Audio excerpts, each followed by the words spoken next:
Bonjour, Vincent Michaud avec vous pour cette capsule sur l'interprétation d'un diagramme de quartile. Vous allez prendre votre document à la page 19 et j'ai reproduit pour vous le diagramme de quartile qu'on avait fait à la page précédente, là, soit à la page 18. Je vous invite à ne pas le reproduire, seulement suivre au tableau. Et si vous avez à travailler avec votre diagramme, vous prenez celui de la page 18. Très important de ne pas le reproduire, ça pourrait amener des erreurs d'interprétation.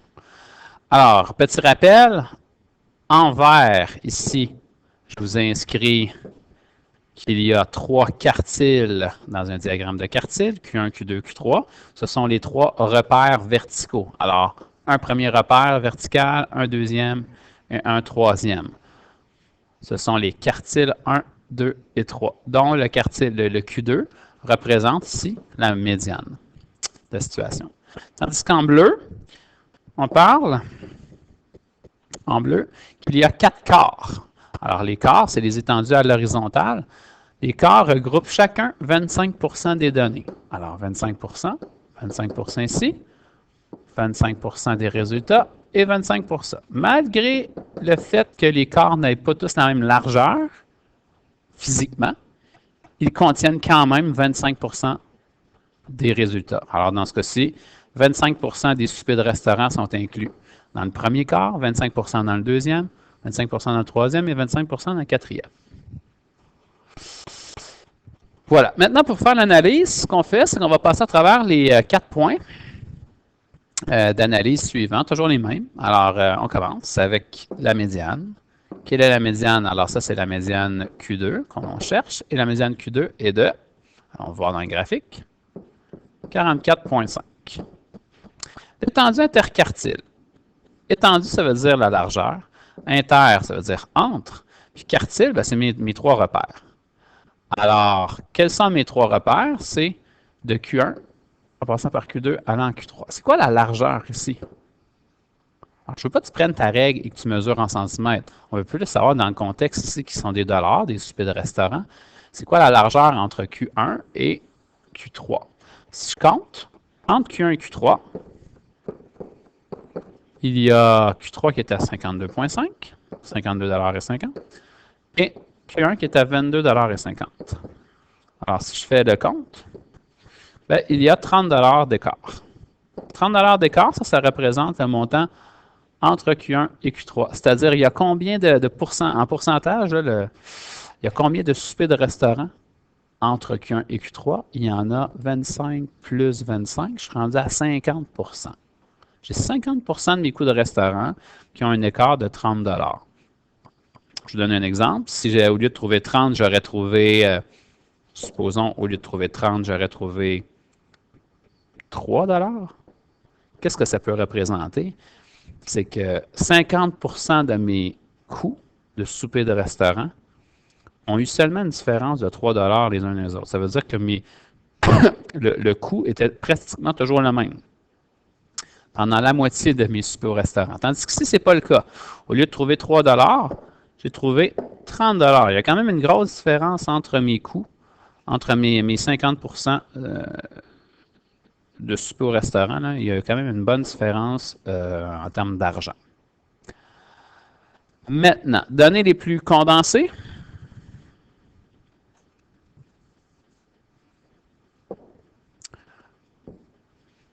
Alors, ici, on cherche le quart le moins large. Des fois, il y en a un, des fois, il y en a deux, ça dépend, mais il faut qu'il soit le moins large possible.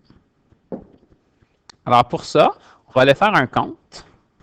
Alors, je vais juste effacer ce que j'ai fait en noir. En haut, pour un petit peu plus de clarté. Oups. Comme ça. Alors, c'est quoi l'écart pour le premier quart? Entre 12 et 22,5. 12 et 22,5, on a 10,5. Alors, pour le quart numéro 1, j'ai, je me souviens plus du chiffre, 12 jusqu'à 22,5, c'est-à-dire que j'ai 10,50 $. Pour le quart numéro 2, on va aller voir. Le quart numéro 2, il est ici, entre 22,5 et 44,5. là, j'ai 22 $ de différence. Pour le quart numéro 3,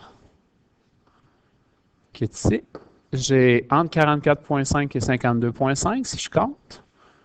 J'ai 8 $ de différence.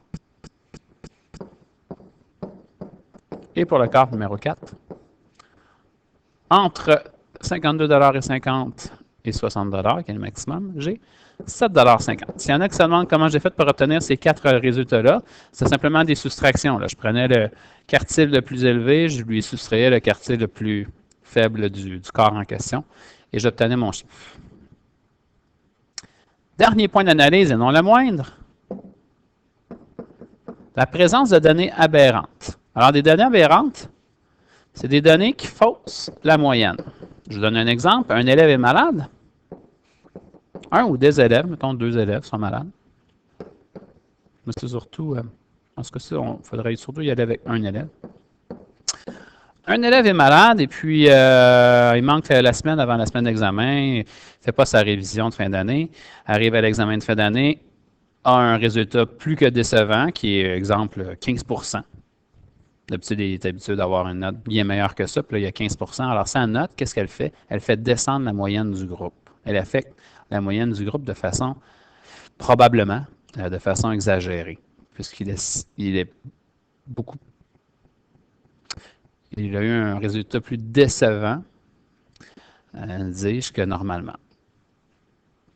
Donc, évidemment, il y a toujours un résultat qui est plus faible dans une distribution et il y a toujours un résultat qui est plus fort aussi. Ça prend un plus faible, ça prend un plus fort. Ce qu'on va essayer de remarquer ici, c'est est-ce que le résultat le plus faible ou le résultat le plus fort est vraiment trop éloigné de ma gang du milieu. Ma gang du milieu, c'est mon 50 % du milieu. 50 % du milieu, c'est la boîte. Est-ce que le résultat le plus faible ou le plus fort,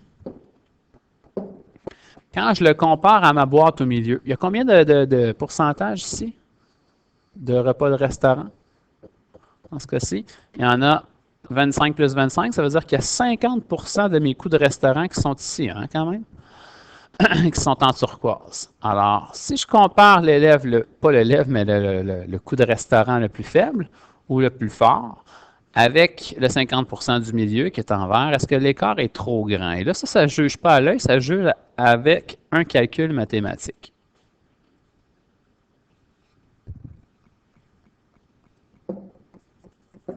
Alors, pour ce faire, on applique la formule suivante. Alors, faites attention à comment l'énoncé est écrit. C'est important. Oui, il y a des données aberrantes. Si. Donc, il y a des données qui faussent la moyenne. Si. La longueur de la plus grande tige, c'est laquelle la plus grande tige? Les tiges, c'est les extrémités. J'ai le choix entre ici une tige qui est à 10,5 ou l'autre qui est à 7,5. Alors, la plus grande des deux, c'est 10,5. On va écrire la grande tige ici. Et là, on applique le calcul. 1,5 fois l'EQ, c'est toujours le même calcul. L'EQ, dans le problème ici, on l'avait calculé au numéro 2, il est à 30 $. Si je descends mon inéquation, on va vérifier. 1,5 fois 30, ça donne 45. Et là, on analyse. Est-ce que 10,5, c'est vraiment plus grand que 45? La réponse est non. OK? Donc, ce qu'on vient de calculer, c'est que non. Quand on trouve la réponse non, c'est qu'on dit que le résultat le plus faible ou le plus fort, là, dans ce cas-ci, c'était le plus faible, étant donné que j'ai pris la tige à gauche.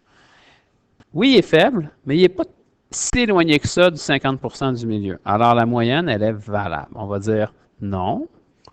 Quand on trouve non, c'est donc dire il n'y a pas de données aberrantes. Je vous rappelle, là, des données aberrantes, c'est des données qui faussent la moyenne. Donc, s'il n'y en a pas de données aberrantes, on va dire que la moyenne est fiable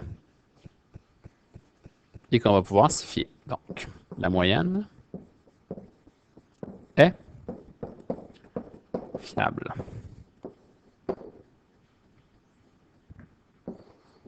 Je vous donne un exemple. Si au lieu de trouver ces chiffres-là, j'aurais trouvé à la fin un chiffre comme, mettons, si j'avais eu 105, est-ce qu'il est plus grand que 45? Est-ce que 105 est plus grand que 45? Oui. Alors, ça veut dire que l'écart entre le résultat le plus faible, ou ça peut être aussi le résultat le plus fort, là, mais un des deux, est vraiment trop éloigné du 50% du milieu, là, du rectangle, de la boîte du milieu. Alors oui, il y a, si on trouve oui, ça veut dire qu'il y a des données aberrantes.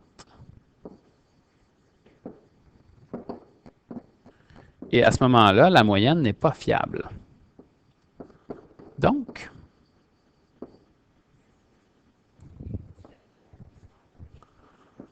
la moyenne n'est pas fiable. Qu'est-ce qu'on fait lorsque la moyenne n'est pas fiable? N'est pas fiable. Ben, d'abord, on n'en parle pas, hein? On ne va pas comparer, on peut utiliser la moyenne pour comparer les différents résultats. Donc, ça, c'est un exemple inventé, là. Marquez-le. Exemple inventé.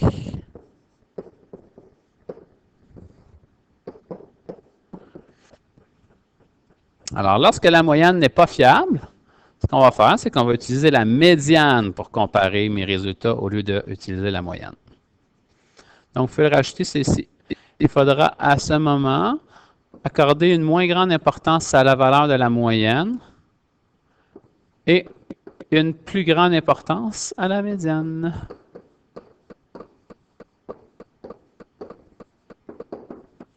Qui va mieux représenter mes résultats. Une plus grande importance à la médiane. Et voilà. Donc, fin de cette capsule, somme toute assez longue, mais il faut ce qu'il faut. Donc, je vous remercie. Je vous souhaite un bon travail. Lâchez pas.